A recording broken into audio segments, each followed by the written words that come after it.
Hey kids, welcome to another Glen Yaps. This is a little short one. A little short video today. I'm hiding from the elements. It's been snowing for a few days and I'm sick of shoveling snow. So I'm hiding down here hoping it melts. Uh,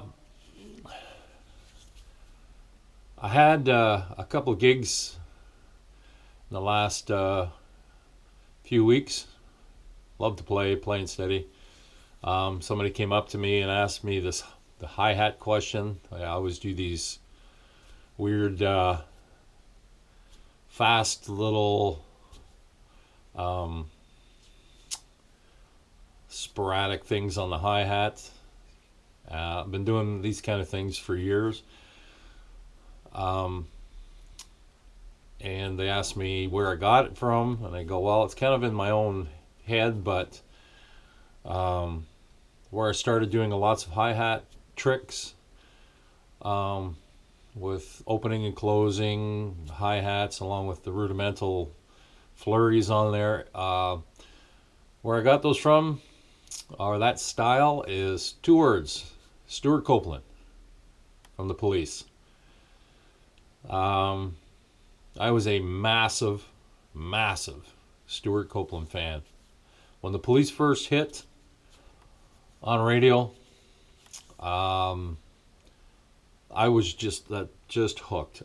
There was just an energy that band had that just radiated right to me, man, because I just could not get enough of that band. I loved that band.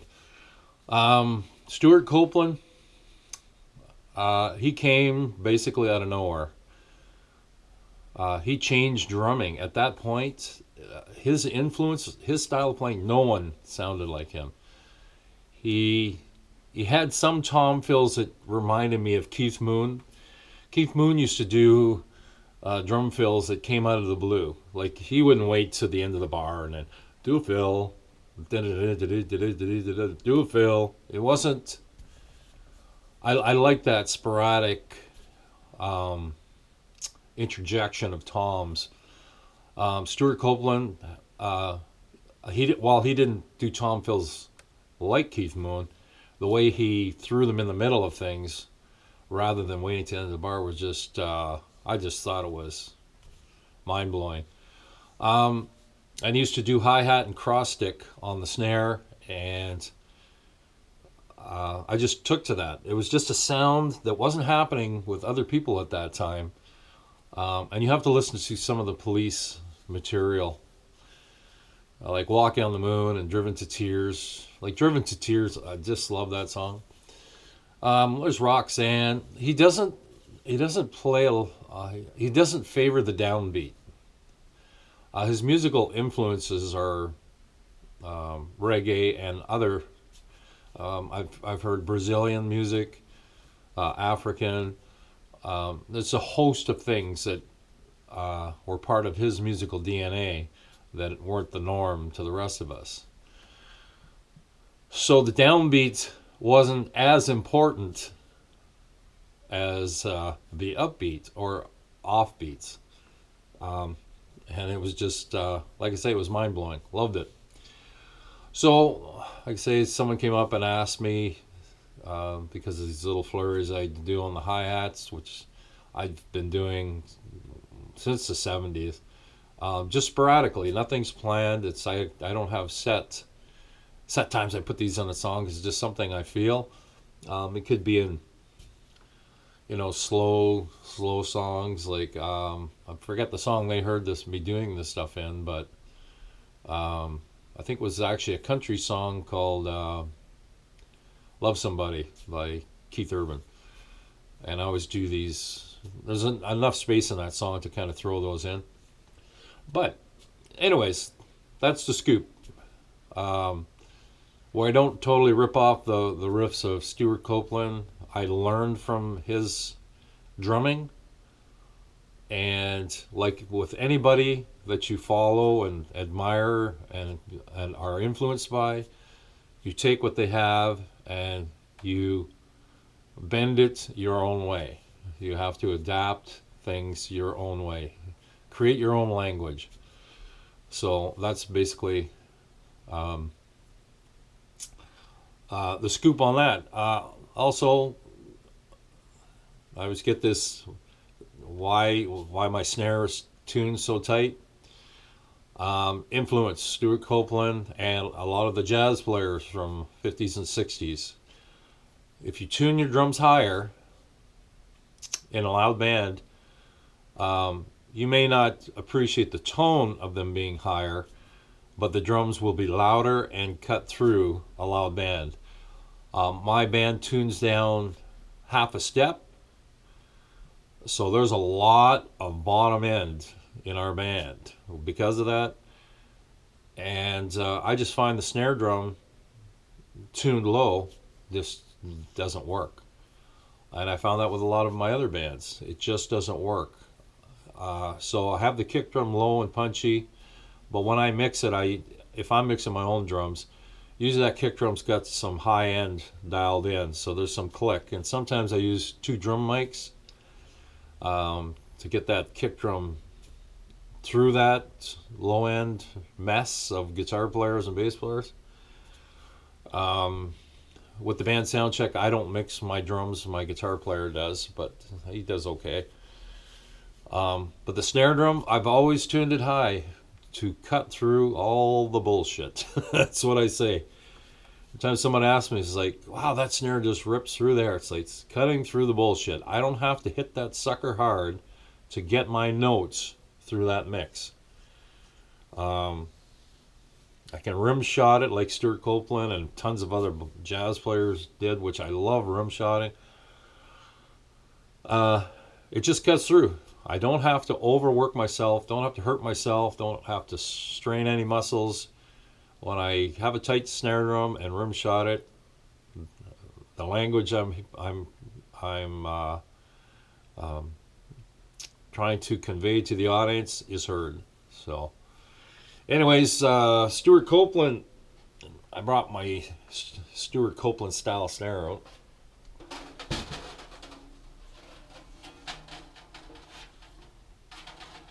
This is an oldie. I've done a video on this before, but this is a pearl drum. Stewart Copeland played Tama drums. Anytime you saw him live, I saw him live in the heyday of the Police.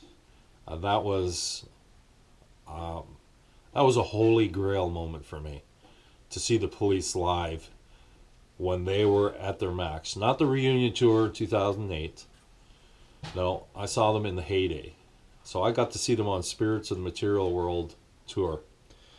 Anyways, Stewart Copeland used a pearl snare drum on all the hits.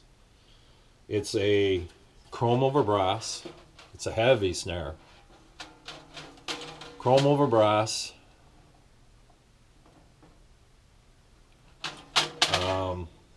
Strainer's broken on this one, but just on one strand. So you can fix those actually. You can resolder them if they're not broken too short. So I got this drum by accident. I bought a Yamaha drum set that had sat in a basement for nearly 30 years in a workshop, some guy's basement workshop. It was a woodworker. It was just piled in the corner. It had the Yamaha snare that went with it, and this drum set is a Black Willow kit from the late 60s. Sitting with it was this thing. And the stuff was just covered in sawdust. But the ironic part is the sawdust actually protected the drums.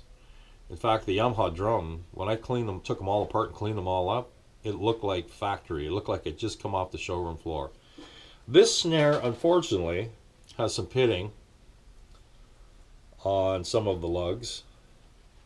So it has probably gone through more playing and road stuff or gig stuff than that Yamaha kit. But it sounds killer. And if you want that Stewart Copeland crack out of the snare, this will do it. So the unfortunate part is the tongue. There's a lever tongue right here. right here, it was broken off. That was a notorious flaw in these Pearl snare releases. But I have since found a replacement thanks to eBay. And I will change this all out and give the drum another cleaning. It's a bit dusty. This one sits on one of my shelves. So the model, this is a 4214, 14 by 5. It's not a signature series, Stewart Copeland. There's all these misconceptions. It's the Jupiter series, and some of the Pearl catalogs are misleading. But to my knowledge, from the research I've done, this was the Stewart Copeland snare. It was like a secret mystery snare, because he never talked about it because he was endorsed by Tama, and using a Pearl snare, that would have been taboo. Tama did release a Stewart Copeland snare, I think, in 2001, and he probably used it on the 2008 reunion. I'm not sure. So that's the scoop. A little bit into the Stewart Copeland thing. If you don't know who Stewart Copeland is, and if you're a drummer, like today's music, they want it machine tight. They want quantized. They want all the notes placed right. I so hate that shit. What you're doing, you are erasing the drummer's DNA, his signature, his feel. You're erasing that. That's why so many drummers sound exactly the same on recording. I cannot stand that. I like hearing mistakes. I like hearing the bending of tempos. Sure, you can play to a click and still bend tempo. Stewart Copeland, one of the other reasons why I like Stewart Copeland, he played with energy. He basically wanted to pull that band to the end of the song. Laying back is not Stewart Copeland's way of playing. That's Steve Gadd. Stewart Copeland played on the beat, or he pushed it and pulled it to go forward or relax. But he was great at creating motion, energy. So if you've not seen Stewart Copeland, check out some of the early Police stuff. There are a lot of live shows. You're going to hear lots of mistakes. It's almost like The Who. The Who used to make mistakes, but the energy that they had, especially with Keith Moon, you just can't capture that stuff too much in the studio. The Police got pretty good in the studio. Their early recordings, it's like the energy that guy had. I don't know, man. Even when I used to play it, it was like, holy cripes, this is the endurance, for some of the stuff, the kick drum patterns, trying to keep these things going and going and going for these fast speeds, eh? I mean, the metal drummers today like to have endurance like crazy. So, like for me, I'd be, dying of a heart attack, within 2 minutes of the song starting. But back in the day when I was playing all this fast Stewart Copeland stuff, it was a challenge and a half. And then to get all these fast ride cymbal patterns and hi-hat patterns, it was a lot of work. So anyways, that's my Stewart Copeland plug of the day. Not heard him, listen to him. Definitely a great player. Still plays today. He's even writes orchestra pieces now. So talented. And he's quite the character in interviews. So anyways, thanks for watching.